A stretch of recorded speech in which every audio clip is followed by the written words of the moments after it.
Hello दोस्तों, welcome to my channel. आप लोगों का स्वागत है मेरे चैनल पे मतलब हमारे चैनल पे पीआर नॉलेज सेंटर। आज हम करेंगे क्लास 10 का एनसीईआरटी जिसमें भूमंडलीकृत विश्व का बनना। विश्व का भूमंडलीकृत कैसे हुआ, कैसे बना, बहुत इंटरेस्टिंग। ये सारे चैप्टर बहुत सारे इंटरेस्टिंग है। पहला चैप्टर भी मैंने बहुत इंटरेस्टिंग तरीके से पढ़ाया था आपको। पहला अगर आपको याद हो तो कौन सा चैप्टर था। तो आज हम करेंगे अ, भूमंडलीकृत विश्व के बारे में। मेरा नाम प्रिया है, मैं करवा रही हूँ आपको, और पूरा यूपीएससी के लिए ये पूरा एनसीईआरटी में कंप्लीट करवा रही हूँ 9 से लेकर 12 तक। और भी मेरे दूसरे चैनल पे पड़े हुए हैं 6 to 8। अगर आप देखना चाहेंगे तो उसका भी लिंक मैं कमेंट बॉक्स में दे दूंगी, आप जाके उसको देख लीजिए। और ये सारा चीज़ पढ़ना बहुत इंपॉर्टेंट है, इससे आपको बेसिक नॉलेज क्लियर होगा और कॉन्सेप्ट क्लियर होगा। तो ओके, लेट्स स्टार्ट। तो आज हम पढ़ेंगे भूमंडलीकृत विश्व का बनना। तो आधुनिक युग से पहले कैसा था, अब कैसा है, तो सबके बारे में हम अच्छे से पढ़ेंगे। ओके, ठीक है, मेरे साथ पढ़ते रहिए। जब हम वैश्वीकरण की बात करते हैं तो आमतौर पर हम एक ऐसी आर्थिक व्यवस्था की बात करते हैं जो मोटे तौर पर पिछले लगभग 50 सालों से हमारे सामने आई है। लेकिन जैसा कि आप इस अध्याय में देखेंगे, भूमंडलीकृत विश्व के बनने की प्रक्रिया व्यापार का काम काम की तलाश में एक जगह से दूसरी जगह जाते लोग, पूंजी व बहुत सारी चीजों की वैश्विक आवाजाही का एक लंबा इतिहास रहा है। आज जब हम अपने जीवन में वैश्विक आपसी संपर्कों के बारे में सोचते हैं तो हमें उन युगों के बारे में जानना चाहिए जिनसे गुजरते हुए हमारी ये दुनिया ऐसी बात बनी है। ठीक है। इतिहास के हर दौर में मानव समाज एक दूसरे से ज्यादा नजदीक आते गए। प्राचीन काल से ही यात्री, व्यापारी, पुजारी और तीर्थयात्री ज्ञान, अवसरों और आध्यात्मिक शांति के लिए उत्पीड़न यातनापूर्ण जीवन से बचने के लिए दूर दराज की यात्रा करते जाते थे, मतलब करते थे।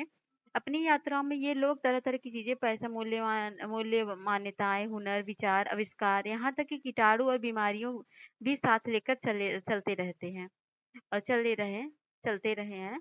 तो 3000 ईसा पूर्व में समुद्री तटों पर होने वाले व्यापार के माध्यम से सिंधु घाटी सभ्यता उस इलाके से जुड़ी हुई थी जिसे आज हम पश्चिमी एशिया के नाम से जानते हैं।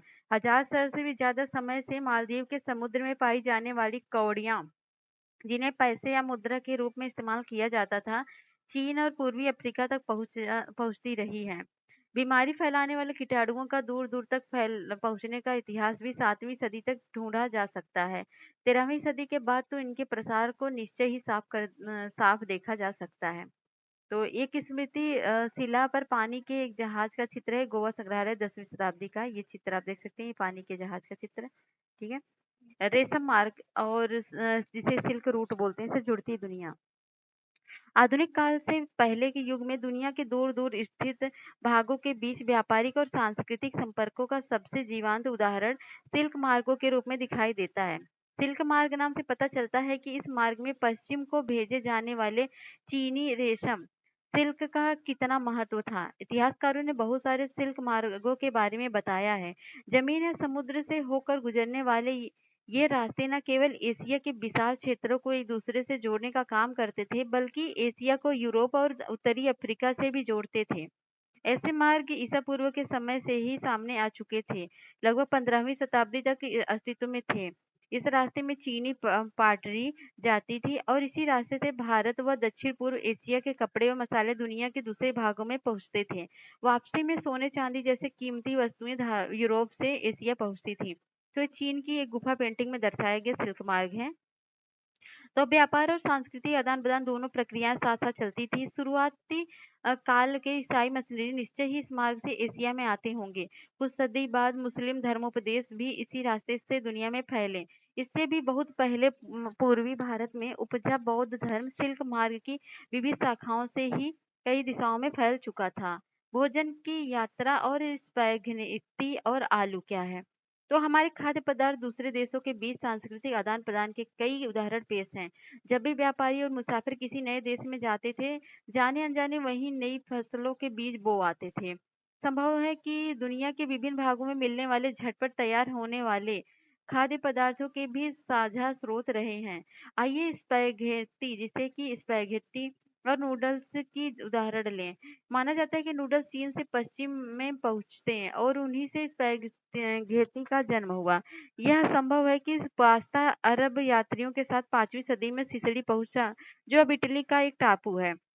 इसी तरह के आहार भारत और जापान में भी पाए जाते हैं, इसलिए हो सकता है कि हम कभी यह न जान सकें कि उनका जन्म कैसे हुआ होगा। फिर भी इन अनुमानों के आधार पर इतना ज़रूर कहा जा सकता है कि आधुनिक काल से पहले भी दूर देशों के बीच सांस्कृतिक लेन-देन चल रहा होगा। तो आप देख सकते हैं वेनिस एवं पूर्वी विश्व में एक व्यापारी चीज़ों की अदला-बदली करते हुए Marco Polo Book of Marvels 15वीं सदी का है ये। तो आलू, सोया, मूँगफली, मक्का, टमाटर, मिर्च, शकरकंद और ऐसे ही बहुत सारे दूसरे खाद्य पदार्थ लगभग 500 साल पहले हमारे पूर्वजों के पास नहीं थे। ये खाद्य पदार्थ यूरोप और एशिया में तब पहुँचे जब क्रिस्टोफर कोलंबस गलती से उन अज्ञात महाद्वीपों में पहुँच गया था, जिन्हें बाद में अमेरिका के नाम से जाना जाने लगा। यहाँ अमेरिकी का मतलब उत्तरी अमेरिकी, दक्षिणी अमेरिका और कैरेबियन द्वीप समूह सभी से है। दरअसल हमारे बहुत सारे खाद्य पदार्थ अमेरिका के मूल निवासियों यानी अमेरिकन इंडियनों से हमारे पास आए हैं। कई बार नई फसलों के आने से जीवन में जमीन आसमान का फर्क आ जाता है। साधारण से आलू का इस्तेमाल शुरू करने पर यूरोप के गरीबों की जिंदगी अमूल रूप से बदल गई थी। उनका भोजन बेहतर हो गया था, उनकी औसत उम्र बढ़ने लगी थी। आयरलैंड के करीब काश्तकार तो आलू पर इस हद तक निर्भर हो चुके थे कि 1840 के दशक के मध्य में किसी बीमारी के कारण आलू की फसल खराब हो गई थी, जिससे लाखों लोग की किसी भुखमरी के कारण मृत्यु हो गई थी। कि मतलब ये आलू पे इतना डिपेंडेंट हो गए थे कि आलू ही केवल खाते थे। इसलिए वहाँ पर एक बार अकाल पड़ा, मतलब अकाल क्या पड़ा, आलू में ऐसे कोई रोग फैल गया था जिसकी वजह से आयरलैंड में लोग भूख से ही मर गए थे। तो यहाँ पर है आयरलैंड में आलू अकाल। इलेक्टेड लंदन न्यूज 1849 का है। फसल कट जाने के बाद बच्चे खुचे आलूओं की उम्मीद में खेत की मिट्टी खोदते बच्चे हैं। 1845-49 के बीच पड़े भयानक आयरिश आलू अकाल के दौरान आयरलैंड में लगभग 10 लाख लोग भुखमरी के कारण मरे थे और इससे दोगुनी लोग काम की तलाश में बार छोड़कर दूसरे इलाके में चले गए थे। विजय बीमारी और व्यापार क्या है देखते हैं। 16वीं सदी में जब यूरोप जहाजियों ने एशिया तक का समुद्री रास्ता ढूंढ लिया और वे पश्चिमी सागर को पार करते हुए अमेरिका तक जा पहुंचे, तो पूर्व आधुनिक विश्व बहुत छोटा सा दिखाई देने लगा। इससे पहले कई सदियों से हिंद महासागर के पानी में फलता फूलता व्यापार, तरह तरह के सामान, लोग, ज्ञान और परंपराएं एक जगह से दूसरी जगह आ जाती रही। भारतीय उपमहाद्वीप में इस प्रवाहों के रास्ते में एक अहम बिंदु था। पूरे नेटवर्क के इस इलाके का भारी महत्व था। यूरोपियों के दाखिले से यह आवाजाही और बढ़ने लगी और इन प्रवाहों की दिशा यूरोप की तरफ भी मुड़ने लगी। अपनी खोज से पहले लाखों साल से अमेरिका का दुनिया से कोई संपर्क नहीं था, लेकिन 16वीं सदी से उसकी विशाल भूमि और बेहिसाब फसलें व खनिज पदार्थ हर दिशा में फैल जीवन का रूप रंग बदलने लगे। आज के पेरू और मैक्सिको में मौजूदा खानों से निकलने वाली कीमती धातुओं, खासतौर से चांदी, ने भी यूरोप की संपदा को बढ़ाया और पश्चिम एशिया के साथ होने वाले उसके व्यापार को गति प्रदान की। 17वीं सदी के आते-आते पूरे यूरोप में दक्षिण अमेरिका की धन संपदा के बारे में तरह-तरह के किस्से बनने लगे थे। इन्हीं किंवदंतियों की बदौलत वहाँ के लोग एल डोराडो को सोने का शहर मानने लगे और उनकी खोज में बहुत सारे खोजी अभियान शुरू किए गए। तो 16वीं सदी के मध्य तक आते-आते पुर्तगाली और स्पेनिश सेनाओं की विजय का सिलसिला शुरू हो चुका था। उन्होंने अमेरिका की उपनिवेश बनाना शुरू कर दिया था। यूरोपीय सेनाएं केवल अपनी सैनिक ताकत के दम पर नहीं जीती थी। स्पेनिश विजेताओं के सबसे शक्तिशाली हथियारों में परंपरागत किस्म का सैनिक हथियार तो कोई था ही नहीं। यह हथियार तो चेचक जैसे किटारू थे जो स्पेनिश सैनिकों और अफसरों के साथ वहां जा पहुंचे थे। लाखों साल से दुनिया से अलग-थलग रहने के कारण अमेरिका के लोगों के शरीर में यूरोप से आने वाली इन बीमारियों से बचने की रोग प्रतिरोधक क्षमता नहीं थी। तो यहाँ पर है जैविक युद्ध क्या है। न्यू इंग्लैंड स्थित मैसाचुसेट्स में कॉलोनी के पहले गवर्नर जॉन विंथॉर्प ने मई 1634 में लिखा था कि छोटी चेचक उपनिवेशकारों के लिए ईश्वर का वरदान है। देसी जनता छोटी चेचक के कारण लगभग पूरी खत्म हो चुकी थी। इस तरह परमेश्वर ने हमारी मिल्कियत पर हमें मिल्काना दे दिया। तो फलस्वरूप क्या हुआ, इस नए स्थान पर चेचक बहुत मारक साबित हुआ। एक बार संक्रमण शुरू होने के बाद तो बीमारी ने पूरे महाद्वीप पे फैल गई। जहाँ यूरोपीय लोग नहीं पहुँचे थे, वहाँ के लोग भी इसकी चपेट में आने लगे। इससे पूरे के पूरे समुदाय को खत्म कर डाला। इस तरह घुसपैठियों की जीत का रास्ता आसान हो गया था। तो अम, ठीक है। हुँ, प तो ठीक है। और बंदूकों को तो खरीद कर या छीन कर हमलावरों के खिलाफ भी इस्तेमाल किया जा सकता था, पर चेचक जैसी बीमारियों के मामले में तो ऐसा नहीं किया जा सकता था, क्योंकि हमलावरों के पास उससे बचाव का तरीका भी था और उसके शरीर में रोग प्रतिरोधक क्षमता भी विकसित हो चुकी थी। तो ये तो जानते हैं आपने, अगर क्रिस 3 था तो कौन था जिसमें एंटीडोट बनाता है, तो उसी तरह से बीमारी फैलाता है, जिसके पास एंटीडोट रहता है वही राज करने लगता है। मतलब वही तो नचाएगा ना अपने अनुसार, तो ऐसे ही 19वीं सदी तक यूरोप में गरीब और भूख का ही साम्राज्य था। शहरों में बेहिसाब भीड़ और बीमारियों का बोलबाला था। धार्मिक टकराव आम थे और धार्मिक असंतुष्टों को कड़ा दंड दिया जाता था। इस वजह से हजारों लोग यूरोप से भागकर अमेरिका जाने लगे। 18वीं सदी तक अमेरिका में अफ्रीका से पकड़कर लाए गए गुलामों को काम में झोंक कर यूरोपीय बाजारों के लिए कपास और चीनी का उत्पादन किया जाने लगा था। 18वीं शताब्दी का काफी समय बीत जाने के बाद भी चीन और भारत को दुनिया के सबसे धनी देशों में गिना जाना था। और एशियाई व्यापार में भी उन्हीं का दबदबा था। लेकिन विशेषज्ञों का मानना है कि 15वीं सदी से चीन ने दूसरे देशों के साथ अपने संबंध कम करना शुरू कर दिए और वहां दुनिया से अलग-थलग पड़ने लगा। चीन की घटती भूमिका और अमेरिका के बढ़ते महत्व के चलते विश्व व्यापार का केंद्र पश्चिम की ओर खिसकने लगा। अब यूरोप ही विश्व का व्यापार का सबसे बड़ा केंद्र बन गया था। ये देख सकते हैं हम। गुलामों की खरीद फरोख्त new Orleans illustrated London news 1951 का है। गुलामों को खरीदा बेचा जा रहा है। ठीक है। 19वीं सदी में 1815 और 1914 की बात करें तो 19वीं सदी में दुनिया में तेजी से बदलने लगी और आर्थिक, राजनीतिक, सामाजिक, संस्कृति और तकनीकी के कारण पूरे समाजों की काया पलट कर दी। विदेश संबंधों को नए ढर्रे में ढाल दिया। अर्थशास्त्रियों ने अंतर्राष्ट्रीय आर्थिक विनिमय में 3 तरह की गतियों या प्रवाहों का उल्लेख किया। इनमें पहला प्रवाह व्यापार का होता था। 19वीं सदी के मुख्य रूप से वस्तुओं जैसे कपड़ा या गेहूँ आदि के व्यापार तक ही सीमित था। दूसरा श्रम का प्रवाह होता है। इसमें लोग काम या रोजगार की तलाश में एक जगह से दूसरी जगह जाते हैं। तीसरा प्रवाह पूंजी का होता है, जिसे अल्प या दीर्घ अवधि के लिए दूर-दराज के इलाकों में निवेश कर दिया जाता है। ये तीनों तरह के प्रवाह एक दूसरे से जुड़े हुए थे और लोगों के जीवन को प्रभावित करते थे। कभी-कभी इन कारकों के बीच मौजूदा संबंध टूट भी जाते थे। उदाहरण के लिए वस्तुओं या पूंजी की आवाजाही के मुकाबले श्रमिकों की आवाजाही पर प्रायः ज्यादा शर्तें और बंदिशें लगाई जाती थी। फिर भी यदि हम इन तीनों प्रवाहों का एक साथ अध्ययन करें तो 19वीं सदी की विश्व अर्थव्यवस्था को ज्यादा अच्छी तरह समझ सकते हैं। विश्व अर्थव्यवस्था का उदय।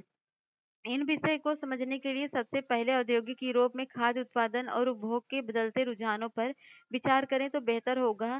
सामान्य सामान्य रूप से सभी देश भोजन के मामले में आत्मनिर्भर होने का प्रयास करते रहे हैं। लेकिन 19वीं सदी के ब्रिटेन की बात अलग थी। अगर उस समय ब्रिटेन खाद्य आत्मनिर्भरता के रास्ते पर चलता तो वहाँ के लोग का जीवन स्तर गिर जाता और सामाजिक तनाव फैलता। आइए देखें कि आपका मतलब आशंका के पीछे क्या कारण थे। तो 18वीं सदी के आखिरी दशकों में ब्रिटेन की आबादी तेजी से बढ़ने लगी थी। नतीजा देश में भोजन की मांग भी बढ़ी। जैसे-जैसे शहर फैले, उद्योग बढ़े और कृषि उत्पादों की मांग भी बढ़ने लगी। कृषि उत्पाद महँगे होने लगे। दूसरी तरफ फैले भूस्वामियों के दबाव में सरकार ने मक्का आयात पर पाबंदी लगा दी थी। जिन कानूनों के सहारे सरकार ने यह पाबंदी लागू की थी, उन्हें कॉर्न लॉ कहा जाता था। और खाद्य पदार्थ की ऊँची कीमतों से परेशान उद्योगपतियों और शहरी बंदिशों ने सरकार को मजबूर कर दिया कि वह कॉर्न लॉ को फौरन समाप्त कर दें। कॉर्न लॉ के निरस्त हो जाने के बाद बहुत कम कीमत पर खाद्य पदार्थों का आयात किया जाने लगा। आयातित खाद्य पदार्थों की लागत ब्रिटेन में पैदा होने वाले खाद्य पदार्थों से भी कम थी। फलस्वरूप ब्रिटिश किसानों की हालत बिगड़ने लगी, क्योंकि वह आयातित माल की कीमत का मुकाबला नहीं कर सकते थे। विशाल भूभागों पर खेती बंद हो गई। हजारों लोग बेरोजगार हो गए और गांवों से उजड़कर वे या तो शहरों में या दूसरे देशों में जाने लगे। जब पदार्थों की कीमतों में गिरावट आई तो ब्रिटेन में उपभोग का स्तर बढ़ गया। 19वीं सदी के मध्य में ब्रिटेन की औद्योगिक प्रगति काफी तेज रही, जिसमें लोगों की आय में वृद्धि हुई। इसमें लोगों की ज़रूरतें बढ़ी, खाद्य पदार्थ का और भी ज़्यादा मात्रा में आयात होने लगा। पूर्वी यूरोप, रूस, अमेरिका और ऑस्ट्रेलिया दुनिया के हर हिस्से में ब्रिटेन का पेट भरने के लिए ज़मीनों को साफ़ करके खेती की जाने लगी। खेती के लिए ज़मीन को साफ़ कर देना ही काफ़ी नहीं था, खेतिहर इलाकों को बंदरगाहों से जोड़ने के लिए रेलवे की भी ज़रूरत थी। ज़्यादा तादाद में माल ढुलाई के लिए नई गोदियाँ बनाना और पुरानी गोदियों को फैलाना ज़रूरी था। नई ज़मीनों पर खेती करने के लिए यह आवश्यक था कि दूसरे इलाकों के लोग वहाँ आकर बसें, यानी नए घर बनाना और नई बस्तियाँ बसाना भी ज़रूरी था। इन सारे कामों के लिए पूँजी और श्रम की ज़रूरत थी। इसके लिए लंदन जैसे वित्तीय केंद्रों से पूँजी आने लगी और अमेरिका और ऑस्ट्रेलिया जैसे जिन स्थानों पर मज़दूरों की कमी थी, वहाँ लोगों को ले जाकर बसाया जाने लगा, यानी श्रम का प्रवाह होने लगा। 19वीं सदी में यूरोप के लगभग 5 करोड़ लोग अमेरिका और ऑस्ट्रेलिया में जाकर बस गए। माना जाता है कि पूरी दुनिया में लगभग 15 करोड़ लोग बेहतर भविष्य की चाह में अपने घर-बार छोड़कर दूर-दूर के देशों में जाकर काम करने लगे थे। अमेरिका को रवाना होते प्रवासी से लदे जहाज का चित्र है ये, आप देख सकते हैं इस चित्र को। नेक्स्ट ये है जहाज पर चढ़ने का इंतजार करते आयरिश प्रवासियों का चित्र है। और फिर 1890 तक एक वैश्विक कृषि अर्थव्यवस्था सामने आ चुकी थी। इस घटनाक्रम के साथ ही श्रम विस्थापन, रुझानों, पूंजी प्रवाह, पारिस्थितिकियों और तकनीकी में भी गहरे बदलाव आ चुके थे। अब भोजन किसी आसपास के गांव या कस्बे से नहीं बल्कि हजारों मील दूर से आने लगा था। अब अपने खेतों पर खुद काम करने वाले किसान ही खास पदार्थ पैदा नहीं कर रहे थे। अब यह काम ऐसे औद्योगिक मजदूर करने लगे थे जो संभवतः हाल ही में आए थे और ऐसे खेतों में काम कर रहे थे जहां महज एक पीढ़ी पहले संभवतः ठेठ जंगल रहे होंगे। खाद्य पदार्थों को एक जगह से दूसरी जगह पहुंचाने के लिए रेलवे का इस्तेमाल किया जाता था। रेल का नेटवर्क इसी काम के लिए बिछाया गया। पानी के जहाज से दूसरे देशों में पहुंचाया जाता था। इन जहाजों पर दक्षिण यूरोप, एशिया, अफ्रीका और कैरेबियाई द्वीप समूह के मजदूरों से बहुत कम वेतन पर काम करवाया जाता था।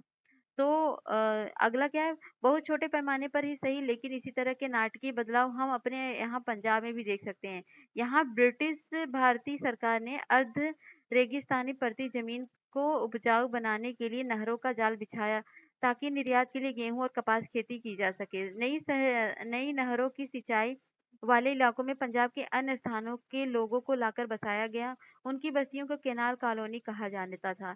भोजन तो सिर्फ एक उदाहरण मात्र है, कुछ ऐसे ही कहानी कपास की भी रही है। दुनिया भर में बड़े पैमाने पर खेती की जाने लगी थी ताकि ब्रिटिश कपड़ा मिलों की मांग को पूरा किया जा सके। रबड़ की कहानी भी इससे अलग नहीं है। विभिन्न चीजों के उत्पादन में विभिन्न इलाकों ने इतनी महारत हासिल कर ली थी कि 1820 से 1914 के बीच व्यापार में लगभग 25 से 40 गुना वृद्धि हो गई थी।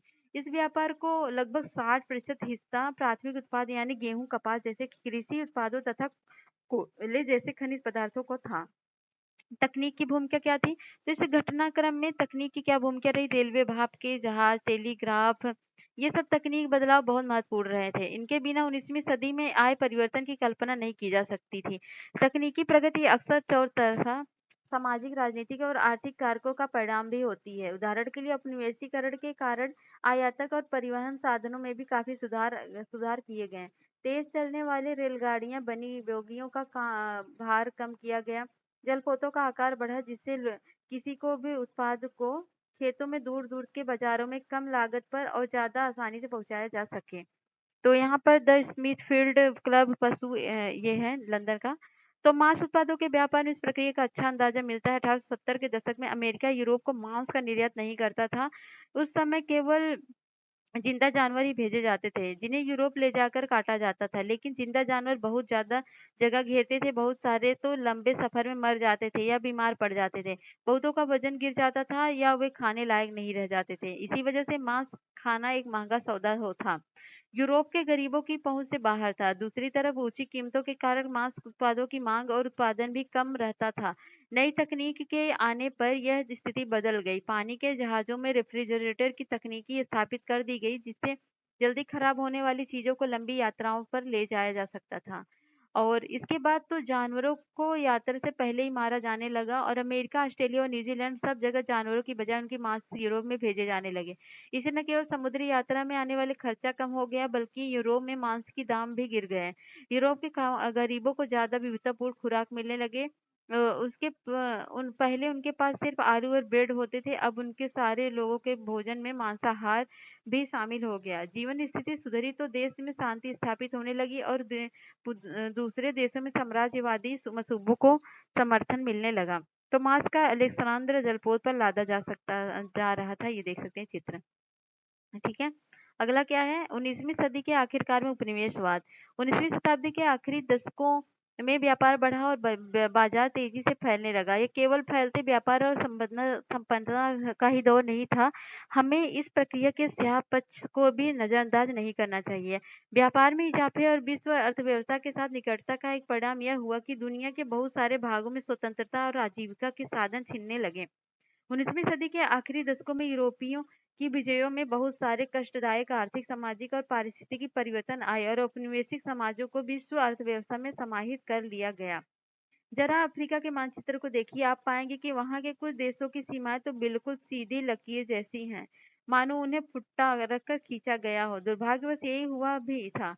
अफ्रीका पर कब्जे की कोशिश में लगी प्रतिद्वंदी यूरोपीय ताकत ने अपने अपने इलाके बांटने के लिए प्राय इसी तरह का सहारा लिया था। 1855 में यूरोप के ताकतवर देशों की बर्लिन में एक बैठक हुई, जिसमें अफ्रीका के नक्शे पर इसी तरह की लकीरें खींचकर उनको आपस में बांट लिया गया था। ये देख सकते हैं, आप चित्र देख सकते हैं।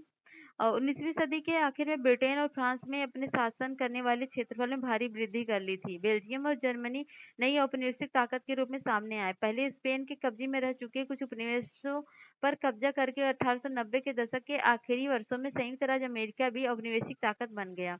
आइए देखें कि उपनिवेशवाद से औपनिवेशिक समाज की अर्थव्यवस्था और रोजी रोटी के साधनों पर क्या असर पड़ा। तो 19वीं सदी के आखिर में औपनिवेशिक अफ्रीका का मानचित्र है ये। मध्य अफ्रीका में सर हेनरी मार्टिन स्टैनली को देख सकते हैं। स्टैनली एक पत्रकार और खोजी थे। न्यूयॉर्क हेराल्ड में उन्हें कई साल पहले अफ्रीका गए और लिविंगस्टन नामक मिशनरी की खोज करने के लिए भेजा गया था। उस जमाने के अन्य यूरोपीय और अमेरिकी अन्वेषकों की भांति स्टैनली भी हथियारों से लैस होकर गए थे। उन्होंने वहां जाकर स्थानीय शिकारियों, योद्धाओं और मजदूरों को इकट्ठा किया और स्थानीय कबीलों के साथ लड़ाइयाँ लड़ी और अफ्रीकी भूदृश्य की पड़ताल की और विभिन्न इलाकों के नक्शे बनाए। बाद में इस खोजों और अन्वेषणों से अफ्रीका को जीतने में मदद मिली। ऐसे भौगोलिक अन्वेषण केवल वैज्ञानिक जानकारी इकट्ठा करने की समान इच्छा से प्रेरित नहीं होते थे। उनका साम्राज्यवादी योजनाओं से सीधा संबंध होता है। तो मध्य अफ्रीका में सर हेनरी मार्टिन स्टैनली और उनकी टोली, ये देख सकते हैं। तो रिंडर पेस्ट या मवेशी प्लेग देख सकते हैं। अफ्रीका में 1890 के दशक में रिंडर पेस्ट नामक बीमारी बहुत तेजी से फैल गई। मवेशियों में प्लेग की तरह फैलने वाली इस बीमारी से लोगों की आजीविका और स्थानीय अर्थव्यवस्था पर गहरा असर पड़ा। यह इस बात का अच्छा उदाहरण कि औपनिवेशिक समाजों पर यूरोपीय साम्राज्यवादी ताकतों के प्रभाव से बड़े पैमाने पर क्या असर पड़े। इस उदाहरण से पता चलता है कि हमलों और विजयों के इस युग में दुर्घटनावश फैले इस मवेशियों की बीमारी ने भी हजारों लोगों की जीवन व भाग्य बदल कर रख दिया था। दुनिया के साथ उनके संबंधों को नई शक्ल में ढाल दिया। ट्रांसवाल स्वर्ण खानों का आवागमन, ये द ग्राफिक 1887 का है। प्राचीन काल से अफ्रीका जमीन की कभी कोई कमी नहीं रही, जबकि वहां की आबादी बहुत कम थी। सदियों तक अफ्रीकियों की जिंदगी व कामकाज जमीन और पालतू पशुओं के सहारे ही चलता रहा। वहां पैसे या वेतन पर काम करने का चलन नहीं था। 19वीं सदी के आखिर में अफ्रीका में ऐसे उपभोक्ता सामान बहुत कम थे, उन्हें वेतन के पैसे से खरीदा जा सकता था। अगर आप अफ्रीका के किसान होते और आपके पास जमीन और पालतू पशु होते जिनकी वहाँ कोई कमी नहीं थी, तो शायद आपको भी यह। तो 19वीं सदी के आखिर में यूरोपीय ताकतें अफ्रीका के विशाल भूक्षेत्र और खनिज भंडारों को देखकर वहाँ की ओर आकर्षित हुई थी। यूरोपीय लोग अफ्रीका में बागानी खेती करने और खदानों का दोहन करना चाहते थे ताकि उन्हें वापस यूरोप भेजा जा सके। लेकिन वहाँ एक ऐसी समस्या पेश आई जिसकी उन्हें उम्मीद भी नहीं थी। वहाँ के लोग तनख्वाह पर काम नहीं करना चाहते थे। मजदूरों की भर्ती और उन्हें अपने पास रोके रखने के लिए मालिकों ने बहुत सारे हथकंडे आजमा कर देख लिए, लेकिन बात से नहीं बनी। उन पर भारी भरकम कर लाद दिए गए जिनका भुगतान केवल तभी किया जा सकता था जब करदाता बागानों पर खदानों से काम करता हो। तो काश्तकारों को उनकी जमीन से हटाने के लिए उत्तराधिकार कानून भी बदल दिए गए। नए कानून में ये व्यवस्था कर दी गई। अब परिवार के केवल एक ही सदस्य को पैतृक संपत्ति मिलेगी।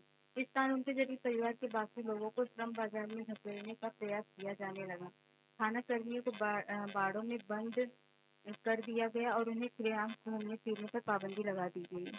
तभी वहाँ रीडर पेस्ट नामक एक विनाशकारी पशु रोग फैल गया। कौन सा? रिंडर पेस्ट नामक विनाशकारी पशु रोग। अफ्रीका में रिंडर पेस्ट नाम की बीमारी सबसे पहले 1880 के दशक में आखिरी सालों में दिखाई दी।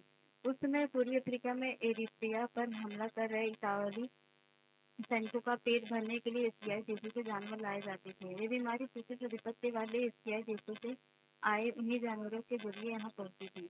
अफ्रीका के पूर्वी हिस्से से महाद्वीप में दाखिल होने वाली ये बीमारी जंगल की आग की तरह पश्चिमी अफ्रीका की तरफ बढ़ने लगी। 1892 में अफ्रीका के अटलांटिक तट तक जा पहुंची। 5 साल बाद यह केप तक भी पहुंच गई। रिंडर पेस्ट ने अपने रास्ते में आने वाले 90 नस्लों को मौत की नींद सुला दी और पशुओं के खत्म हो जाने से तो अफ्रीकियों के रोजी रोटी के साधन ही खत्म हो गए। उनकी सत्ता सत्ता को और मजबूत करने तथा अफ्रीकियों को श्रम बाजार के धकेलने के लिए वहां के बागान मालिकों, खान मालिकों और औपनिवेशिक सरकारों ने बचे खुचे पशु भी अपने कब्जे में ले लिए। बचे खुचे पशु संसाधनों पर कब्जे से यूरोपीय उपनिवेशकारों को पूरे अफ्रीका को जीतने व गुलाम बनाने का बेहतर मौका हाथ लग गया था। 19वीं सदी की दुनिया के अन्य भागों पर पश्चिमी आक्रमण और विजय के परिणामों की ऐसी ही कहानियां देखी जा सकती हैं। भारत में अनुबंधित श्रमिकों का जाना।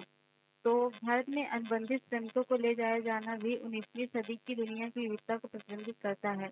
यह तेज आर्थिक वृद्धि के साथ साथ जनता के कष्टों में वृद्धि, कुछ लोगों की आय में वृद्धि और दूसरों के लिए बेहिसाब गरीबी, कुछ क्षेत्रों में भारी तकनीकी प्रगति और दूसरे क्षेत्रों में उत्पीड़न के नए रूपों की इजाद की दुनिया थी।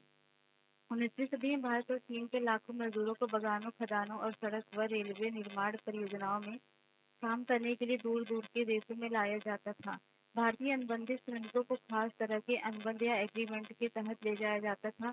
इन अनुबंधों में शर्त होती थी कि यदि मजदूर अपने मालिक के बागानों में 5 साल काम कर लेंगे तो उन्हें स्वदेश लौट सकते हैं। भारत के ज्यादातर अनुबंधित श्रमिक मौजूदा पूर्वी उत्तर प्रदेश, बिहार, मध्य भारत और तमिलनाडु के सूखे इलाकों में जाते थे। 19वीं सदी के मध्य में इलाकों में भारी बदलाव आने लगा और कुटीर उद्योग खत्म हो रहे थे। जमीन का भाड़ा बढ़ रहा था, खानों और बागानों के लिए जमीनों को साफ किया जा रहा था। इन परिवर्तनों से गरीबों के जीवन पर गहरा असर पड़ा। वे बटाई पर जमीन तो ले लेते थे लेकिन उनका भाड़ा नहीं चुका पाते थे। उन पर कर्जा चढ़ने लगा। काम की तलाश में उन्हें अपने घर बार छोड़ने पड़े। भारतीय अनुबंधित श्रमिकों को मुख्य रूप से कैरिबियाई देश समूह जिन्हें त्रिनिदाद, गुयाना, सूरीनाम, मॉरिशस व फिजी ले जाया जाता था। तमिल अप्रवासी सिलोन और मलाया जाकर काम करते थे। बहुत सारे अनुबंधित श्रमिकों को असम के चाय बागानों में काम करवाने के लिए भी ले जाया जाता था। तो मजदूरों की भर्ती का काम मालिकों के एजेंट किया करते थे। एजेंटों को कमीशन मिलता था। बहुत सारे अप्रवासी अपने गांव में होने वाले उत्पीड़न और गरीबी से बचने के लिए भी इन अनुबंधों को मान लेते थे। एजेंट भी भावी प्रवासियों को फुसलाने के लिए झूठी जानकारी देते थे। कहाँ जाना है, यात्रा के साधन क्या होंगे, क्या काम करना होगा और नई जगह पर काम व जीवन के हालात कैसे होंगे, इस बारे में उन्हें सही जानकारी नहीं दी जाती थी। बहुत सारे प्रवासियों को तो यह भी नहीं बताया जाता था कि उन्हें लंबी समुद्री यात्रा पर जाना है। अगर कोई मजदूर अनुबंध के लिए राजी नहीं होता था तो उन्हें एजेंट उसका अपहरण तक कर लेते थे। 19वीं सदी की इस अनुबंध व्यवस्था को बहुत सारे लोगों ने नई दास प्रथा का भी नाम दिया। बागानों में यह कार्यस्थल पर पहुंचने के बाद मजदूरों को पता चलता था कि वे जैसी उम्मीद कर रहे थे वहाँ वैसे हालात नहीं है। नई जगह की जीवन एवं कार्य स्थितियां कठोर थी और मजदूरों के पास कानूनी अधिकार कहने भर को भी नहीं थे। इसके बावजूद मजदूरों ने भी जिंदगी बसर करने के लिए अपने तरीके ढूंढ निकाले।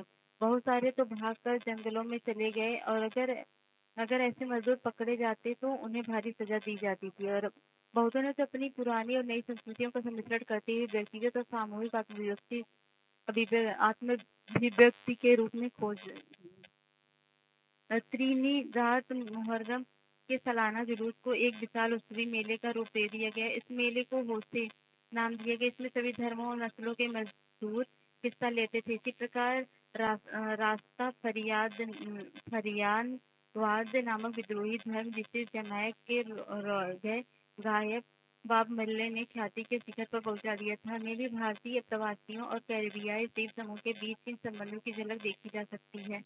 त्रिनिदाद और गुयाना में मशहूर चटनी म्यूजिक भी भारतीय प्रवासियों के वहां पहुंचने के बाद सामने आई। रचनात्मक अभिव्यक्ति का ही उदाहरण है और सांस्कृतिक समागम के ये स्वरूप एक नई वैश्विक दुनिया के उदय की प्रक्रिया का अंग थे। यह ऐसी प्रक्रिया थी जिसमें अलग अलग स्थानों की चीजें आपस में घुल मिल जाती थी, उनकी मूल पहचान और विशेषता गुम हो जाती थी और बिल्कुल नया रूप सामने आता था। ज्यादातर अनुबंधित श्रमिक अनुबंध समाप्त हो जाने के बाद भी वापस नहीं लौटे। जो वापस लौटे उनमें भी अधिकांश केवल कुछ समय यहाँ बिता कर फिर अपने नए ठिकाने पर वापस चले गए। इसी कारण इन देशों में भारतीय मूल के लोगों की संख्या बहुत ज्यादा पाई जाती है। क्या आपने नोबेल पुरस्कार विजेता साहित्यकार जी.एस. नायपाल का नाम सुना है? आप में से कुछ लोगों ने वेस्ट इंडीज के क्रिकेट खिलाड़ी शिवनरेन चंद्रपाल और रामनरेश सरवन का नाम भी सुना ही होगा। क्या आपको कभी ऐसा लगता है कि उनके नाम हम भारतीयों जैसे क्यों हैं? इसकी वजह यह है कि वे भारत से गए अनुबंधित मजदूरों की ही वंशज हैं। तो 20वीं सदी के शुरुआती सालों से ही हमारे देश के राष्ट्रवादी नेता इस प्रथा का विरोध करने लगे थे। उनकी राय में यह बहुत अपमानजनक और क्रूर व्यवस्था थी। इसी दबाव के कारण 1921 में इसे खत्म कर दिया गया, लेकिन इसके बाद भी कई दशक तक भारतीय अनुबंधित मजदूरों के वंशज कैरिबियाई द्वीप समूह में बेचैन अल्पसंख्यकों का जीवन जीते रहे। वहाँ के लोग उन्हें कूली मानते थे और उनके साथ कूलियों जैसा बर्ताव करते थे। नायपाल के कुछ प्रारंभिक उपन्यासों में विक्षोभ और परायेपन के इन एहसासों को खूब देखा जा सकता है। एक गिरिमिटिया मजदूर की आप बीती है, यहाँ पढ़ सकते हैं आप इसको स्टोरी। तो विदेश में भारतीय उद्यमी तो विश्व बाजार की खाद्य पदार्थ फलते उगाते और पूंजी की आवश्यकता थी। बड़े बागानों के लिए तो बाजार और बैंकों से पैसा लिया जा सकता था, लेकिन छोटे मोटे किसान क्या होता है। यहीं से देसी साहूकार और महाजन दृष्टि में आते हैं। क्या आपने शिकारी पुरी श्राफ और नट्टू कोटाई सिपियारों के बारे में सुना है? ये उन बहुत सारे बैंकरों और व्यापारियों में से थे जो मध्य एवं दक्षिण पूर्व एशिया में निर्यातोन्मुख खेती के लिए कर्जे लेते थे। इनके लिए ये या तो अपने जेब से पैसा लगाते थे या यूरोपीय बैंकों से कर्जे लेते थे। उनके पास दूर दूर तक पैसे पहुंचाने की एक व्यवस्थित पद्धति होती थी। यहाँ तक कि उन्होंने व्यावसायिक संगठनों और क्रियाकलापों के देसी स्वरूप पर भी विकसित कर लिए थे। अफ्रीका में यूरोपीय उपनिवेशकारों के पीछे पीछे भारतीय व्यापारी और महाजन भी जा पहुंचे। हैदराबादी सिंधी व्यापारी तो यूरोपीय उपनिवेशों से भी आगे तक जा निकले। 1860 के दशक से उन्होंने दुनिया भर के बंदरगाहों पर अपने बड़े बड़े एम्पोरियम खोल दिए। इन दुकानों में सैलानियों को आकर्षक स्थानीय और विदेशी चीजें मिलती थी। यह एक फलता फूलता कारोबार था, क्योंकि सुरक्षित और आरामदेह जलपोतों के आ जाने से सैलानियों की संख्या भी दिनों दिन बढ़ने लगी थी। भारतीय व्यापार, उपनिवेशवाद और वैश्विक व्यवस्था। भारत में पैदा होने वाली महीन कपास का यूरोपीय देशों को निर्यात किया जाता था। औद्योगिकरण के बाद ब्रिटेन में भी कपास का उत्पादन बढ़ने लगा था। इसी कारण वहाँ के उद्योगपतियों ने सरकार पर दबाव डाला कि वह कपास के आयात पर रोक लगाए और स्थानीय उद्योग की रक्षा करे। फलस्वरूप ब्रिटेन में आयातित कपड़ों पर सीमा शुल्क थोप दिए गए। वहाँ महीन भारतीय कपास का आयात कम होने लगा। 19वीं शताब्दी की शुरुआत से ही ब्रिटिश कपड़ा उत्पादक दूसरे देशों में भी अपने कपड़े के लिए नए नए बाजार ढूंढने लगे थे। सीमा शुल्क की व्यवस्था के कारण ब्रिटिश बाजारों को बेदखल हो जाने के बाद भारतीय कपड़ों को दूसरे अंतर्राष्ट्रीय बाजारों में भी भारी प्रतिस्पर्धा का सामना करना पड़ा। यदि भारतीय निर्यात के आंकड़ों का अध्ययन करें तो पता चलता है कि सूती कपड़े के निर्यात में लगातार गिरावट का ही रुझान दिखाई देता है। और सन 1800 के आसपास निर्यात में सूती कपड़ों का प्रतिशत 60-30 था। जो 1815 से घटकर 15% रह गया। 1870 तक तो यह अनुपात 3% हो गया था। तो फिर भारत के ने किन चीजों का निर्यात किया? आंकड़ों के माध्यम से फिर एक नाटकीय कहानी सामने आती है। निर्मित वस्तुओं का निर्यात घटता जा रहा था और उतनी तेजी से कच्चे मालों का निर्यात बढ़ता जा रहा था। 1812 से 1871 के बीच कच्चे कपास का निर्यात 7% से लगभग 35% बढ़ा। और कपड़ों की रंगाई के लिए इस्तेमाल होने वाली नील का भी कई दशकों तक बड़े पैमाने पर निर्यात होता रहा। जैसा कि आपने पिछली कक्षा में पढ़ा था कि 1820 के दशक में चीन को बड़ी मात्रा में अफीम का निर्यात किया जाने लगा था। कुछ समय तक तो भारतीय निर्यात में अफीम का हिस्सा सबसे ज्यादा रहा।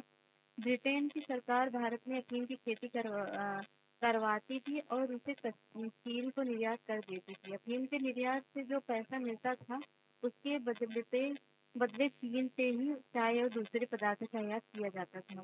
तो 19वीं शताब्दी में भारतीय बाजारों में ब्रिटिश और औद्योगिक उत्पादों की बाढ़ सी आ गई थी। भारत में ब्रिटेन और विदेश देशों को भेजे जाने वाले खाद्यान्न व कच्चे मालों के निर्यात में इजाफा हुआ। ब्रिटेन से जो माल भारत भेजा जाता था उसकी कीमत भारत के ब्रिटेन भेजे जाने वाले माल की कीमत से बहुत ज्यादा होती थी।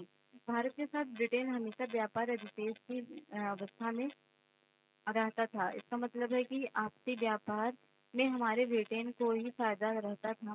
घाटे की भरपाई कर लेता था। बहुपक्षीय बंदोबस्त ऐसे ही काम करता है। इससे इसमें एक देश के मुताबिक दूसरे देश को होने वाले घाटे की भरपाई किसी तीसरे देश के साथ व्यापार में मुनाफा कमा कर की जाती है। ब्रिटेन के घाटे की भरपाई में मदद देते हुए भारत में 19वीं सदी की विश्व अर्थव्यवस्था का रूप तय करने में एक अहम भूमिका अदा की गई थी। ब्रिटेन के व्यापार से जो अधिशेष हासिल हुआ था उससे तथाकथित होम चार्जेस का निपटारा होता था। इसके तहत ब्रितानी अफसरों और व्यापारियों द्वारा अपने घर में भेजी गई निजी रकम भारतीय बाहरी खर्चे व ब्याज और भारत में काम कर चुके ब्रितानी अफसरों की पेंशन शामिल थी।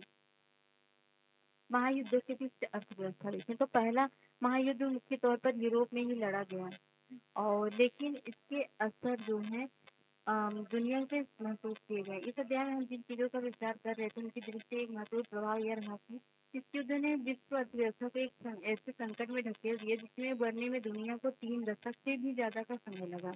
इस दौरान पूरी दुनिया को चौतरफा आर्थिक और राजनीतिक अस्थिरता बनी रही। अंत में मानवता और विनाशकारी महायुद्ध के नीचे करारने लगी। युद्धकालीन रूपांतरण के बारे में देखें तो जैसा कि आप जानते हैं कि पहला विश्व युद्ध दो खेमों के बीच लड़ा गया था। एक पाले में मित्र राष्ट्र ब्रिटेन फ्रांस रूस से और दूसरे पाले में जर्मनी ऑस्ट्रिया हंगरी थी।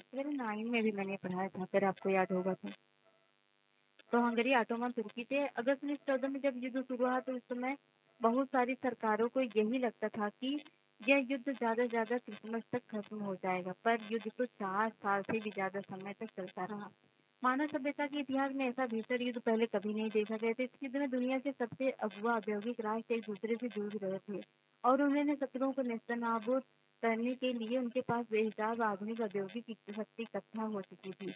यह पहला आधुनिक औद्योगिक युद्ध था। इस युद्ध में मशीन गनों, टैंकों, हवाई जहाजों और रासायनिक हथियारों का भयावह पैमाने पर इस्तेमाल किया गया।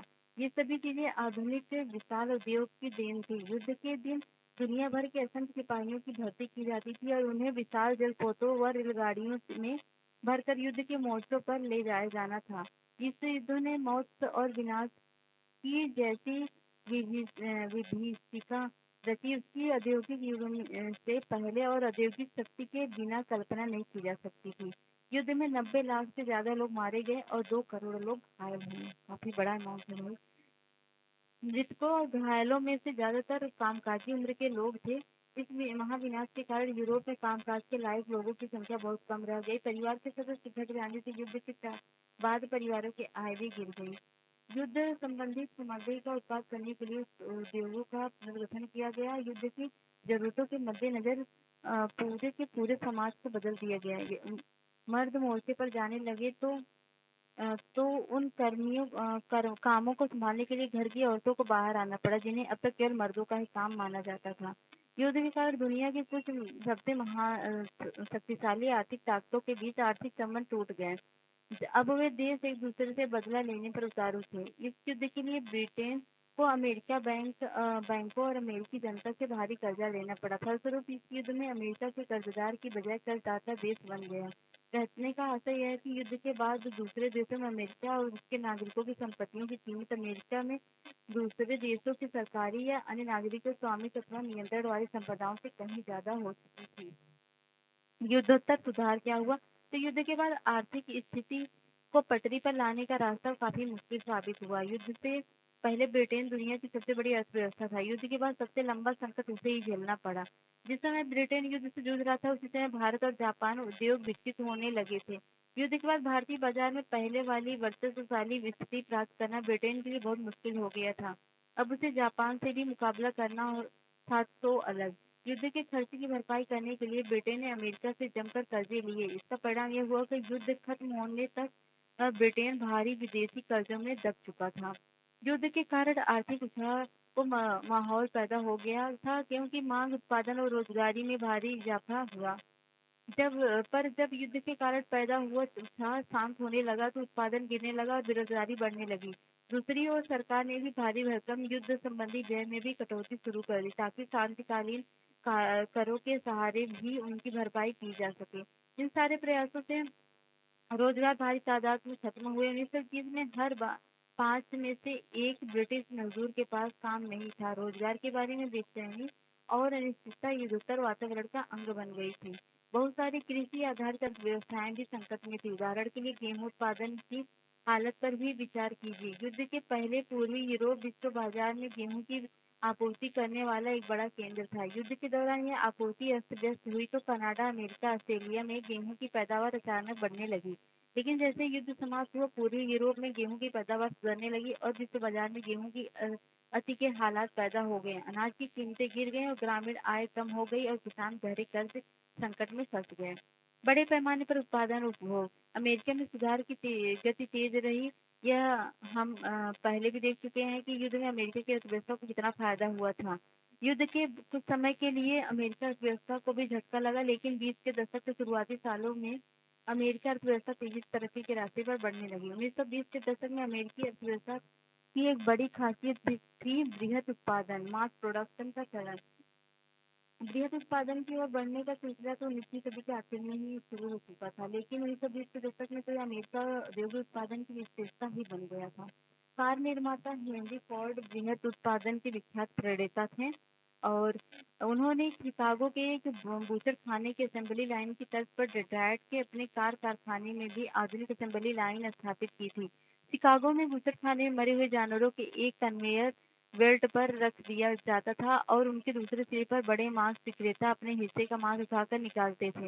यह देखकर फोर्ड को लगा कि गाड़ियों के उत्पादन के लिए भी असेंबली लाइन का तरीका समय और पैसे दोनों के लिहाज से किफायती साबित हो सकता है। तो असेंबली लाइन पर मजदूरों को एक ही काम, जैसे कार के किसी पुर्जे को ही लगाते रहना, मशीनी ढंग पर बार बार करते रहना होता है। काम की रफ्तार इस बात से तय होती थी कन्वेयर बेल्ट किस रफ्तार से चलती है। यह काम की गति प्रत्येक मजदूर की उत्पादकता बढ़ाने वाला तरीका था। कन्वेयर बेल्ट के साथ खड़े होने के बाद कोई मजदूर अपने काम में ढील करने या कुछ पल के लिए भी अवकाश लेने का जोखिम नहीं उठा सकता था। और तो और इस व्यवस्था में मजदूर अपने साथियों के साथ बातचीत भी नहीं कर सकते थे। यह नतीजा हुआ कि हेनरी फोर्ड के कारखाने की असेंबली लाइन में हर 3 मिनट में एक कार तैयार होकर निकलने लगी। इससे पहले की पद्धतियों के मुकाबले यह रफ्तार कई गुना ज्यादा थी। टी मॉडल नामक कार बृहद उत्पादन पद्धति से बनी पहली कार थी। ठीक है।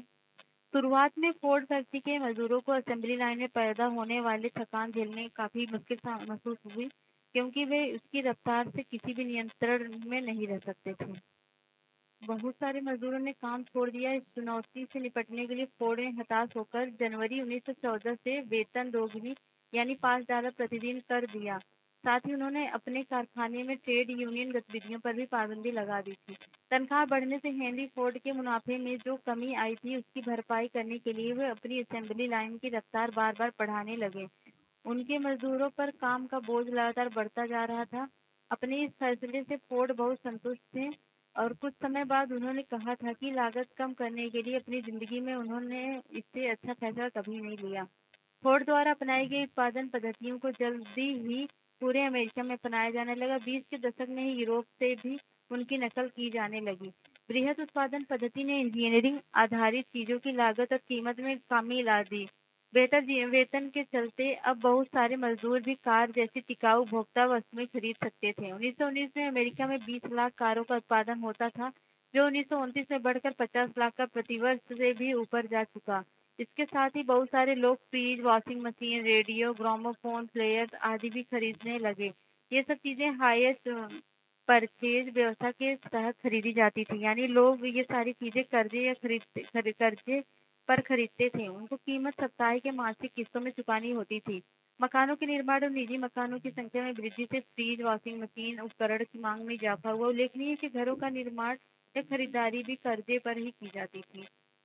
1920 के दशक में आवास एवं निर्माण क्षेत्र में आए सुधार से अमेरिकी संपन्नता आधार पैदा हो चुका था। मकानों के निर्माण और घरेलू जरूरत की चीजों में निवेश से रोजगार मांग बढ़ती थी, तो दूसरी ओर उपभोग में भी बढ़ता था।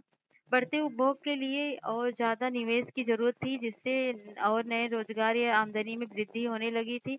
1923 में अमेरिका अमेरिका शेष विश्व को पूंजी का निर्यात दोबारा करने लगा और वह दुनिया में सबसे बड़ा कर्जदाता देश बन गया। अमेरिका द्वारा आयात और पूंजी निर्यात ने यूरोपीय अर्थव्यवस्था को भी संकट से उबरने में मदद दी। अगले 6 साल में विश्व व्यापार व आय वृद्धि दर में काफी सुधार आया, और लेकिन यह स्थिति लंबे समय तक कायम नहीं रह पाई। 1929 तक आते आते दुनिया एक ऐसे आर्थिक संकट में फंस गई जिसका दुनिया में पहले कभी अनुभव नहीं किया गया। तो आर्थिक महामंदी क्या थी? तो महामंदी के बारे में देखिए तो आर्थिक महामंदी की शुरुआत 1929 में हुई। यह संकट 30 के दशक के मध्य तक बना रहा। इस दौरान दुनिया के ज्यादातर हिस्सों के उत्पादन, रोजगार, आय, व्यापार में भयानक गिरावट दर्ज की गई। इस मंदी का समय और असर सब देशों में एक जैसा नहीं था, लेकिन आमतौर पर ऐसा माना जाता है कि कृषि क्षेत्रों और समुदायों पर इसका सबसे बुरा असर पड़ा। ऐसा इसलिए हुआ क्योंकि औद्योगिक उत्पादों की तुलना में खेतिहर उत्पादों की कीमतों में ज्यादा भारी और ज्यादा समय तक कमी बनी रही। इस महामंदी के कई कारण थे। हम पहले भी देख चुके हैं कि युद्धोत्तर विश्व अर्थव्यवस्था में कितना कमजोर थी। पहला कारण यह था कि कृषि क्षेत्र में अति उत्पादन की समस्या बनी हुई थी। कृषि उत्पादों की गिरती कीमतों के कारण स्थिति और खराब हो गई थी। कीमतें गिरी और किसानों की आय घटने लगी, तो आमदनी बढ़ाने के लिए किसान उत्पादन बढ़ाने का प्रयास करने लगे, ताकि ये कम कीमत पर ही सही लेकिन ज्यादा माल पैदा करने के लिए अपनी आय स्तर बनाए रख सकें। फलस्वरूप बाजार में कृषि उत्पादों की आमद और भी बढ़ गई। जाहिर है कि कीमतें और नीचे चली गई। खरीदारों के अभाव में कृषि उपज पड़ी पड़ी सड़ने लगी। दूसरा कारण था 1920 के दशक के मध्य में बहुत सारे देशों में अमेरिका से कर्जे लेकर अपने निवेश संबंधी जरूरतों को पूरा किया जाता था। और जब हालत अच्छे थे तो अमेरिका से कर्ज जुटाना बहुत आसान था, लेकिन संकट का संकेत मिलते ही अमेरिका उद्यमियों के होश उड़ गए। 1928 के पहले 6 माह तक विदेशों में अमेरिका का कर्ज 1 अरब डॉलर था। साल भर के भीतर ये कर्जा घटकर केवल एक चौथाई रह गया था। जो देश अमेरिकी कर्जे पर सबसे ज्यादा निर्भर थे, उनके सामने गहरा संकट आ खड़ा हुआ। भले ही सब देशों में एक जैसा प्रभाव न पड़ा हो, लेकिन अमेरिका पूंजी के लौट जाने से पूरी दुनिया पर असर जरूर पड़ा। यूरोप में कई बड़े बड़े बैंक धराशायी हो गए। कई देशों की मुद्रा की कीमत बुरी तरह गिर गई। इस झटके में ब्रिटिश पाउंड भी नहीं बच पाया, लेकिन अमेरिका और अन्य स्थानों पर कृषि एवं कच्चे मालों की कीमत तेजी से लुढ़कने लगी। अमेरिकी सरकार इस महामंदी से अपनी अर्थव्यवस्था को बचाने के लिए आयातित पदार्थों को 2 गुना सीमा शुल्क लगाने लगी, और इसी फैसले से तो विश्व व्यापार की कमर ही तोड़ दी। तो औद्योगिक देशों में भी मंदी का सबसे बुरा असर अमेरिका को ही झेलना पड़ा। कीमतों में कमी और मंदी की आशंका को देखते हुए अमेरिकी बैंकों ने घरेलू कर्जे देना बंद कर दिया। जो कर्जे दिए जा चुके थे उनकी वसूली तेज कर दी। किसान उपज नहीं बेच पा रहे थे, परिवार तबाह हो गए थे, कारोबार ठप पड़ गए थे। आमदनी में गिरावट आने पर अमेरिका के बहुत सारे परिवार कर्जे चुकाने में नाकामयाब हो गए, जिसके चलते उनके मकान और सारी जरूरी चीज कुर्क कर ली गई। 20 के दशक में जो उपभोक्तावादी संपन्नता दिखाई दे रही थी, वह धूल के गुबार की तरह रातों रात कपूर हो गई थी। बेरोजगारी बढ़ी तो लोग काम की तलाश में दूर दूर जाने लगे थे। आखिरकार अमेरिका बैंकिंग व्यवस्था भी धराशायी हो गई थी। निवेश में अपेक्षित लाभ न पा सकने, कर्जे वसूल न कर पाने और जमाकर्ताओं की जमा पूंजी न लौटा पाने के कारण हजारों बैंक दिवालिया हो गए और बंद कर दिए गए। इन परिघटना से जुड़े आंकड़े सख्ते में डाल देने वाले। 1933 तक 4,000 से ज्यादा बैंक बंद हो चुके थे, और 1929 में 1932 के बीच तकरीबन 1,10,000 बैंक कंपनियां चौपट हो चुकी थी। यद्यपि 1935 तक ज्यादातर औद्योगिक देशों में आर्थिक संकट से उबरने के संकेत दिखाई देने लगे थे, लेकिन समाज, अंतर्राष्ट्रीय संबंधों, राजनीति तथा लोगों के दिलो दिमाग पर उसकी जो छाप पड़ी थी, वो जल्दी मिटने वाली नहीं थी। भारत और महामंदी देख सकते हैं हम। तो यदि हम इस बात पर ध्यान दें कि महामंदी से भारत पर क्या असर पड़ा, तो बात को अच्छी तरह समझ सकते हैं कि 20वीं सदी की शुरुआत तक वैश्विक अर्थव्यवस्था कितनी एकीकृत हो चुकी थी। दुनिया के एक हिस्से में पैदा होने वाले संकट की कंपकपाहट बाकी हिस्सों तक भी पहुंच जाती थी। और उससे दुनिया भर के लोगों को ज़िंदगी, अर्थव्यवस्थाएँ और समाज प्रभावित होते थे। जैसा कि आप पीछे देख चुके हैं कि औपनिवेशिक भारत कृषि वस्तुओं का निर्यात निर्यात और तैयार मालों का आयातक बन चुका था। महामंदी ने भारतीय व्यापार का फौरन प्रभावित किया। 1928-1934 के बीच देश के आयात-निर्यात घटकर लगभग आधे रह गए थे। जब अंतर्राष्ट्रीय बाजार में कीमतें गिरने लगी तो यहाँ भी कीमतें नीचे आ गईं। 1928 से 1934 के बीच भारत में गेहूं की कीमत 50% गिर गई। शहरी निवासियों के मुकाबले किसानों और काश्तकारों को ज्यादा नुकसान हुआ। यदि कृषि उत्पादों की कीमत तेजी से नीचे गिरी, लेकिन सरकार ने लगान वसूली में छूट देने से साफ इनकार कर दिया। जिस सबसे बुरी मार उन काश्तकारों पर पड़ी जो विश्व बाजार के लिए उपज पैदा करते थे। बंगाल जूट पटसन उत्पादकों को ही देखिए। वे कच्चा पटसन उगाते थे जिसे कारखानों में टाट की बोरियां बनाई जाती थी। जब टाट का निर्यात बंद हो गया तो कच्चे पटसन की कीमतों में 60% से भी ज्यादा गिरावट आई।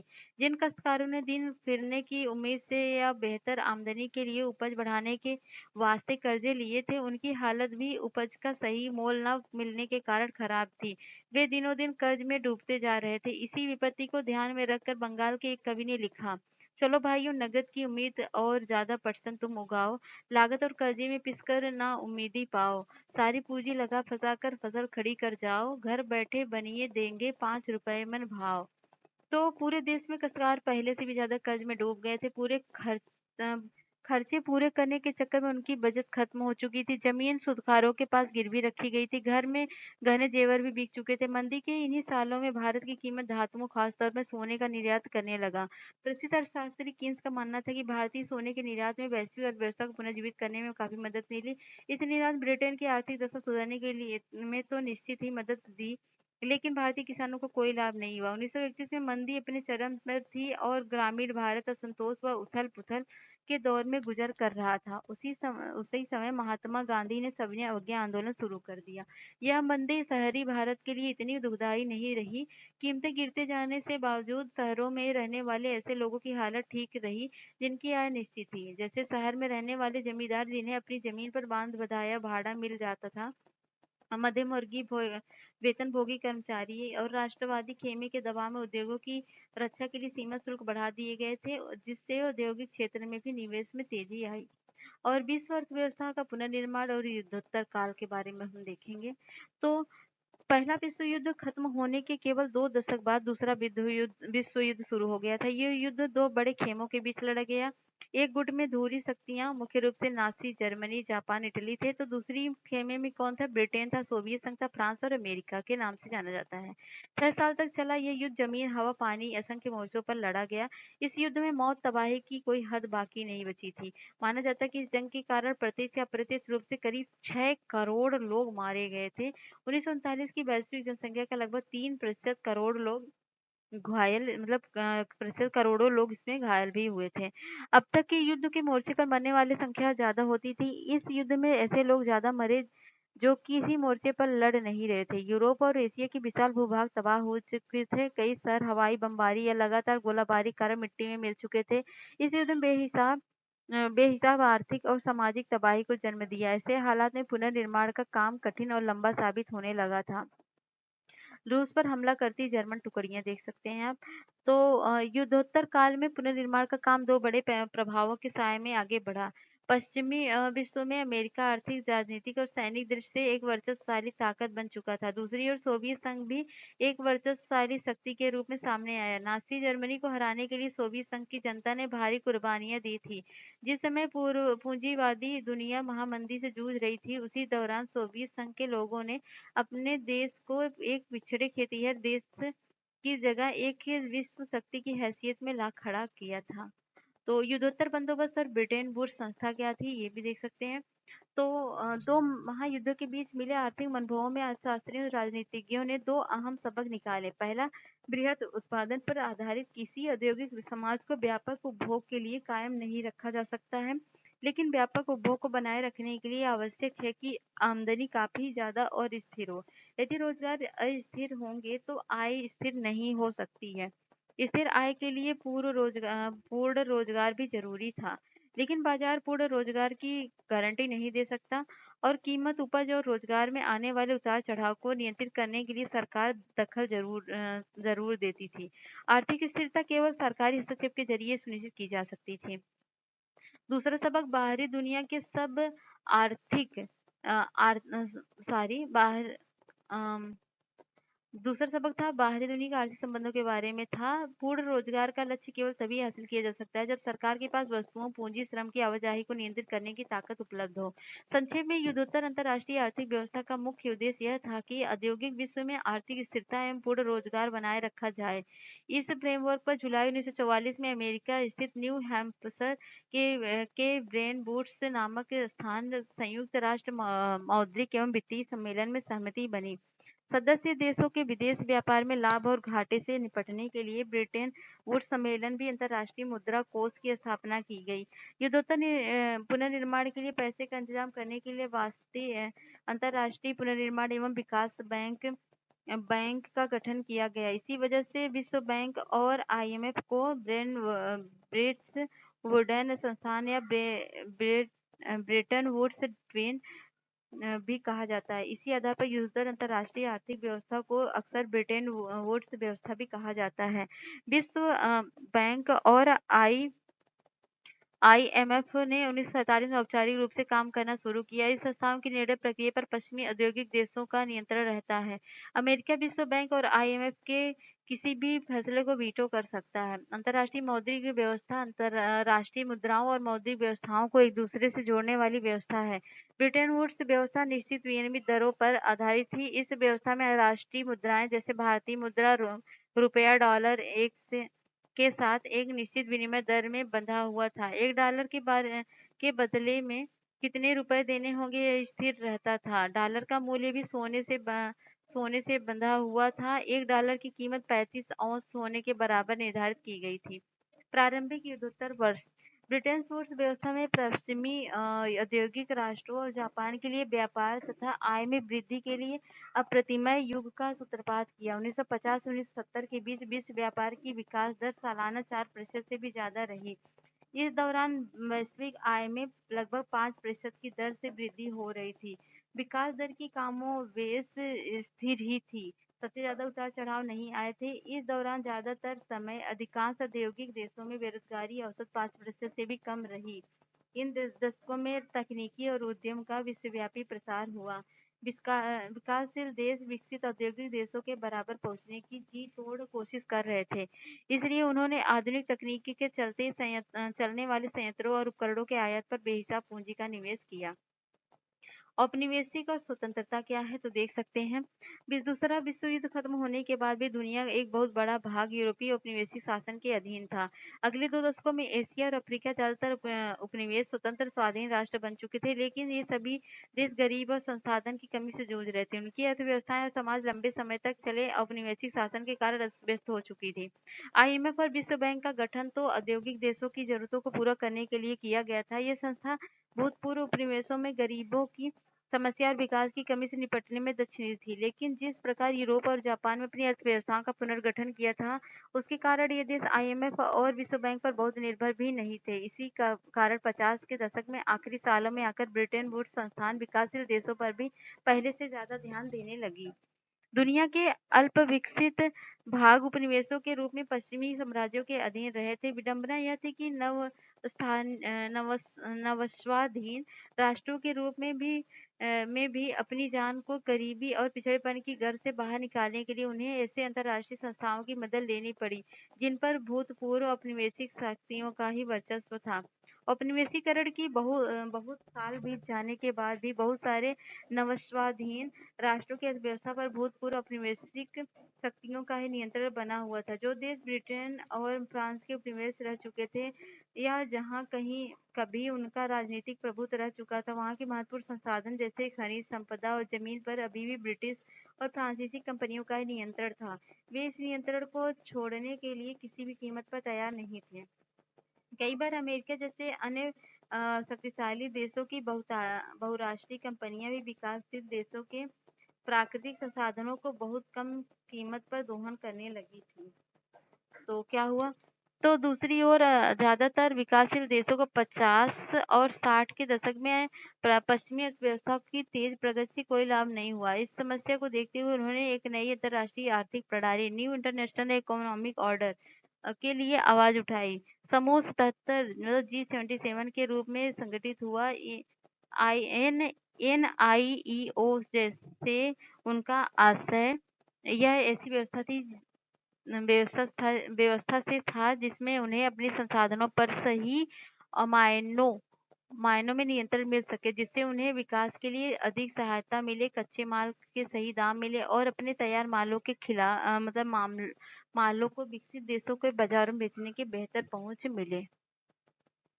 अब हम देखेंगे ब्रिटेन वुड्स समापन और वैश्वीकरण की शुरुआत। तो सालों की स्थिर और तेज वृद्धि के बावजूद युद्धोत्तर दुनिया में सब कुछ सही नहीं चल रहा था। 60 के दशक में विदेशों में अपनी गतिविधियों की भारी लागत ने अमेरिका की वित्तीय और स्पर्धी क्षमता को कमजोर कर दिया था।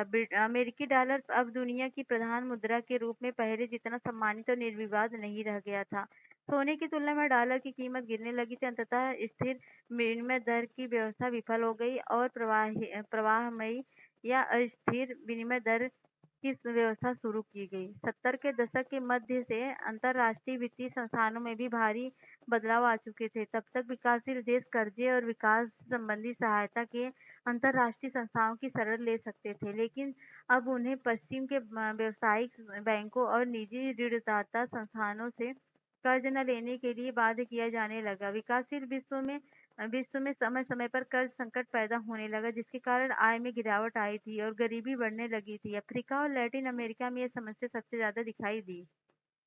औद्योगिक विश्व भी बेरोजगारी की समस्या से फंसने लगा था। 70 के दशक के मध्य में बेरोजगारी बढ़ने लगी। 90 के दशक के प्रारंभिक वर्षों तक वहां काफी बेरोजगारी रही। 70 के दशक और आखिर सालों के बहुराष्ट्रीय कंपनियों भी एशिया में ऐसे देशों में उत्पादन केंद्रित करने लगी जहां वेतन कम थे। चीन 1949 की क्रांति के बाद विश्व अर्थव्यवस्था में अलग थलग ही था, परंतु चीन में नई आर्थिक नीतियां, सोवियत खेमे के बिखराव तथा पूर्वी यूरोप में सोवियत शैली की व्यवस्था समाप्त हो जाने के पश्चात बहुत सारे देश दोबारा विश्व अर्थव्यवस्था का अंग बन गए। चीन जैसे देशों में वेतन तुलनात्मक रूप से कम थे, फलस्वरूप विश्व बाजारों पर अपना प्रभुत्व कायम करने के लिए प्रतिस्पर्धा कर रही विदेशी बहुराष्ट्रीय कंपनियों ने वहां जमकर निवेश करना शुरू कर दिया था। क्या आपने इस बात पर ध्यान दिया है कि हमारे ज्यादातर टेलीविजन, मोबाइल फोन, खिलौने चीन से बनकर आते हैं? तो सभी को पता होगा। बहुत सारे लोग तो इस चाइना मोबाइल से देख भी रहे होंगे। उद्योग को कम वेतन वाले देश में ले जाने वैश्विक व्यापार और पूंजी प्रवाह में भी असर पड़ा। पिछले 2 दशक में भारत, चीन और ब्राजील आदि देशों की अर्थव्यवस्था में आए भारी बदलावों का कारण दुनिया की आर्थिक भूगोल पूरी तरह बदल चुका था। तो ठीक है, ये लेसन यही खत्म हो गया। अगर आप ये क्वेश्चन करना चाहें तो करके कमेंट बॉक्स में बताइए, और सारी चीजें जो जो आपने पढ़ा एक बार रिकॉल कर लीजिएगा, एक बार आप इसको फिर से वीडियो देख लीजिएगा 2x स्पीड में, जैसा भी आपको ठीक लगे। तो कैसा लगा वीडियो बताइएगा जरूर। जाने से पहले चैनल को लाइक, शेयर, सब्सक्राइब जरूर कर दीजिएगा। मैं मानती हूँ वीडियो थोड़ा लॉन्ग हो गया है, लेकिन कोई बात नहीं, आप एक बार अच्छे से पढ़ लीजिए, क्योंकि लॉन्ग क्या है, शॉर्ट क्या है, आपको तो एग्जाम निकालना है, तो मेहनत तो करनी ही पड़ेगी। चलिए मिलते हैं नेक्स्ट वीडियो में, तब तक के लिए जय हिंद, जय भारत।